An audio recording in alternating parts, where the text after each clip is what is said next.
जिहेतु बे सावथुना सोरनिबा न'खरजों सोमोन्दो थानाय सोरबा जोहोलावनि जिउ जारिमिनजों सोमोन्दो थानाय मोनसे गोथां जारिमिन जालांनाय जारिमिन बेखायनो बे सावथुना जे जाफुंसार जानाय नङा आं बेखौ सानाखै बयबो जाहाथे जालांनाय जाथायफोरखौ बयबो मिथिनो लुबैयो उन जोलैफोराबो बयबो मिथिनो लुबैनानै बयबो बे सावथुनखौ नायनो फैखागोन आं बे साथिदों आरो मोनसे हारिनि सेन्टिमेन्टजों बे सावथुनखौ जे बयबो बोजबगोन बे आंनि सायाव 100% फोथायनाय दङ नै जोंनि सेप्तेम्बर मासनि 13 सेप्तेम्बर सानखालि जोंनि बर' हारिजों सोमोन्दो लानानै जाथिनि गोथां जारिमिन लानानै जा मोनसे सावथुन जांख्रिथायनि थैसाम 2 जोङो शुटिं खालामदोंमोन आर.डि. मसन पिक्चारनि आन्डाराव बे सावथुना 13 अक्ट' खालि फैगौ सेप्तेम्बरनि रिलिज होनो थांगासिनो बेनिनो लाहार फाहार दा सोलिगासिनो दं जों टिकेटनि बेलायाव माबायदि सानदों आरो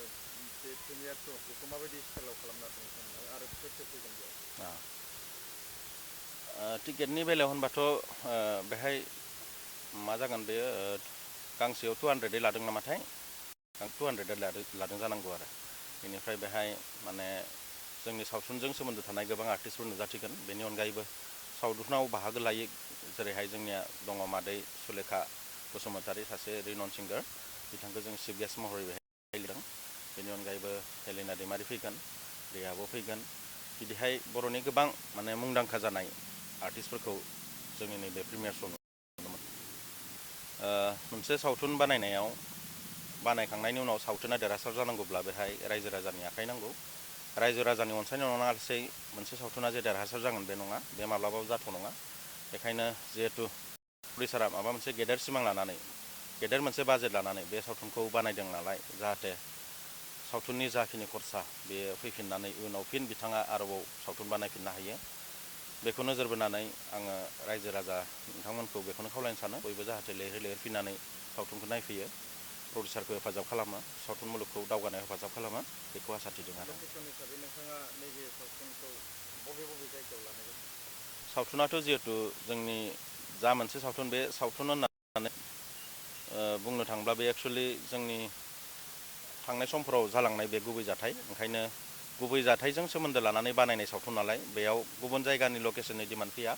जा जाथाया जोंनि जायगायावनो जानानै थांदों बे जायगायावनो जों शुटिंखौ लादों बेहा जोंनि बर' ओनसोलनि चिरां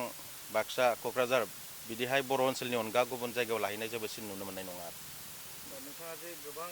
जोङो नुनो मोनदों गोबां सावथुनफोर दिहुनबाय डाइरेक्सन खालामबाय देग्लायनि सावथुना माबायदि नोंनि आन्दाजा बे सावथुना मोजां जागोनखौ आङो गावनि सायाव 100% फोथायनाय दङ मानोना बेहाय देरहायैनि खोथायानो फैनाय नङा जिहेतु बे सावथुना सोरनिबा न'खरजों सोमोन्दो थानाय सोरबा जोहोलावनि जिउ जारिमिनजों सोमोन्दो थानाय मोनसे गोथां जारिमिन जालांनाय जारिमिन बेखायनो बे सावथुना जे जाफुंसार जानाय नङा आं बेखौ सानाखै बयबो जाहाथे जालांनाय जाथायफोरखौ बयबो मिथिनो लुबैयो उन जोलैफोराबो बयबो मिथिनो लुबैनानै बयबो बे सावथुनखौ नायनो फैखागोन आं बे साथिदों आरो मोनसे हारिनि सेन्टिमेन्टजों बे सावथुनखौ जे बयबो बोजबगोन बे आंनि सायाव 100% फोथायनाय दङ मेनलि आर्टिस्ट हिसाबै सोर दं बेयाव गुबै मेन आर्टिस्टआथ' सिगां जा दंमोन बे रिलेटेड नालाय पार्ट 1आव जाय दंमोन बिथांमोनानो दङ लिंसार सुकबिर बेनिफ्राय जोंना फुजा दं आलिसा दङ ओमफ्राय माइकेल दङ ओमफ्राय गोदानै एबार निउ एन्ट्रि जादों जोंहा फुजिया बेयाव निउ लुक आरो एबार जोंनि सावथुननि प्रिमियार श'खौ बर' लावगाव थानाय थेंफाख्रि फोथाराव रिलिज होनो लादों 13 अक्ट' खालि बेहाय सावथुन दिन्थिनायनि सिगांनो बायदिसिना रोजाबनाय मुसुरनाय जोङो आर्टिस्टफोरनि प्रग्राम नुनो मोनगोन जोङो थिग मोनाबिलिनि 6 बाजिनाय लोगो लोगो प्रग्रामखौ जागायगोन बेहाय थाङै थिग 9 बाजिसोआव जोङो प्रिमियार श'खौ खालामगोन आरो